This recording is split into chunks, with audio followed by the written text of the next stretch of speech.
Hello everyone, and welcome back to our channel. Today, we are diving into a major story that's causing waves across Africa, especially in political and religious circles. Pastor Chris Oyakhilome, the internationally known Nigerian televangelist and founder of Christ Embassy, has taken direct aim at South African President Cyril Ramaphosa. And this time, it's not just about theology, it's about politics, leadership, and the image of Africa on the global stage. In a rare and scathing public critique, Pastor Chris expressed deep disappointment over President Ramaphosa's recent meeting with former US President Donald Trump. While some viewed the engagement as a diplomatic move, Oyakhilome saw it differently. He described Ramaphosa's posture and engagement with Trump as not only unprepared, but almost beggarly, a term he used to symbolize desperation and a lack of self-assurance on behalf of the South African leader. According to the pastor, this moment was emblematic of a wider problem: African leaders, once again, being seen as seekers of validation from foreign powers instead of champions of African strength and independence. This isn't just a throwaway comment.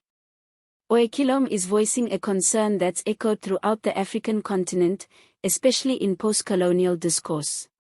His frustration, as he outlined in his message, stems from what he calls a deeply ingrained habit of African leaders turning to the West for approval, support, and aid, despite Africa's immense natural wealth and potential for self-sufficiency. And for many, this type of public reprimand from a religious leader of his stature is both rare and revealing. Let's break it down. Pastor Chris believes that the entire performance, Ramaphosa's trip, his demeanor, and the optics of engaging with Trump exposed a concerning dependency mindset. He argued that African nations, South Africa included, shouldn't be operating from a place of neediness. Instead, he insists, Africa should be asserting its dignity and strength on the global stage. And his critique didn't stop at Ramaphosa. It's a broader condemnation of the diplomatic choices made by multiple African governments, who often prioritize foreign trips and handshakes over building stronger economies and institutions back home. Now, you might be wondering, why does this matter? Well, Pastor Chris's words strike at the heart of a long-standing debate: is Africa truly free if it remains dependent on Western powers for development and recognition? According to him, it's high time the continent wakes up from this illusion. Oyakhilome emphasized that Africa doesn't lack resources.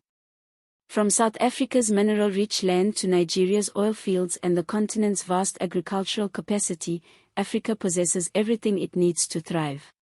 What's missing, he argues, is the mindset of self-belief and a leadership style that prioritizes internal development over foreign validation.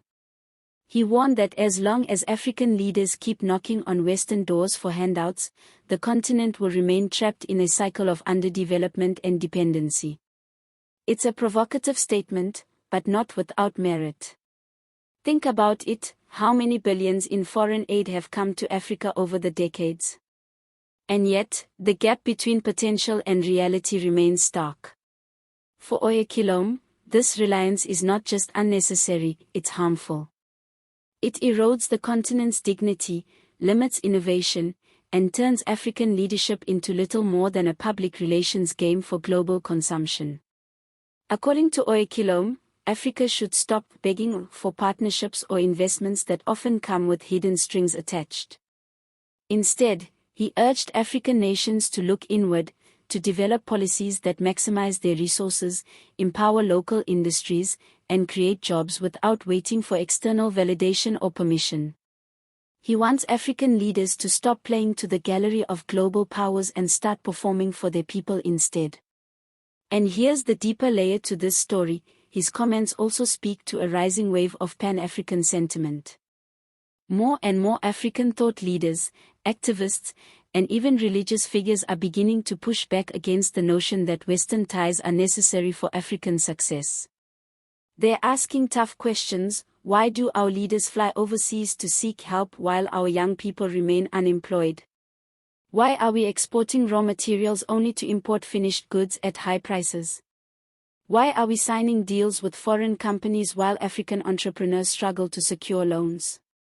Pastor Chris's criticism taps into this growing disillusionment. To him, Ramaphosa's meeting with Trump is symbolic of a larger failure, the failure to believe in Africa first. He wants to see leaders who exude confidence, not desperation, leaders who stand shoulder to shoulder with their global counterparts, not beneath them. Now let's be clear, this isn't the first time Oyakhilome has spoken about African empowerment.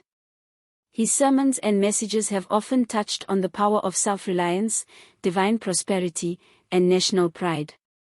But what makes this different is the political edge.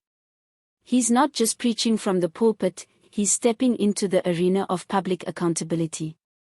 And that's significant, especially in a continent where religious leaders wield massive influence. His words have sparked debate. Supporters are praising his boldness, saying it's high time someone told the truth about Africa's dependency problem. Critics, on the other hand, argue that diplomacy is complex, and that engaging with global leaders like Trump is part of the job for any head of state. But even those critics acknowledge one thing: Oyakhilome's call for Africa to rise on its own terms resonates deeply with millions who are tired of broken promises and stalled development. So what does this all mean going forward? It means the pressure is on. As elections loom across the continent and economic challenges mount, citizens are beginning to demand more than symbolic gestures. They want action. They want infrastructure, jobs, clean governance, and leaders who carry themselves with dignity, not as subordinates to global powers, but as equal players on the world stage. In a world where Africa is increasingly central to global economic and geopolitical discussions, this call for self-determination is more urgent than ever. Whether you're in Johannesburg, Lagos, Accra, or Nairobi, the message is the same: Africa must believe in itself. And according to Pastor Chris, that starts with the leaders. They must project confidence, invest in their people, and stop looking abroad for solutions to problems that can be solved right here at home. So what do you think? Was Pastor Chris Oyakhilome right to call out President Ramaphosa for his meeting with Donald Trump? Do you agree that African leaders need to stop seeking foreign validation and start focusing on internal development? Or do you believe diplomacy with global powers is a necessary part of modern governance? Let us know in the comments below. Don't forget to like this video if you found it insightful, and subscribe to our channel for more deep dives into African politics, leadership, and power dynamics. Thanks for watching, and as always, stay informed, stay engaged, and see you next time.